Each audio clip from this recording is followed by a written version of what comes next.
Dumami pa ang mga Pilipinong sumusuporta kay Pangulong Ferdinand R. Marcos Jr. at sa kanyang administrasyon. Di wow. Natural kasi sangkatutak na adik kasi ang nabibigyan ng ayuda. Di na nila kailangan magtrabaho dahil may akap, AX, at 4Fish. Batay sa tugon ng masa survey ng Octa Research, 36% ng mga adult Filipino ang kinukonsidera ang kanilang sarili bilang pro-Marcos. Halos doble ang taas yan kumpara sa 18% na nagsabing sila ay mga pro-Duterte. Mas pipiliin talaga nila na kung sino magbibigay sa kanila. Pero kung iisipin, pera ng taxpayer ang ginagasto ng gobyerno para ipang-ayuda lang sa mga ayaw magtrabaho. Nakita rin sa survey na mas tumaas pa ang bilang ng mga nagsabing sila ay pro-Marcos mula March 2024.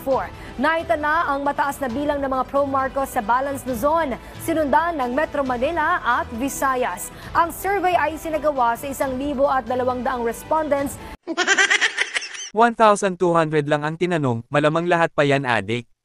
At sa bilang na yon, sila daw nagre-represente ng 36% ng mga adik na Pilipino.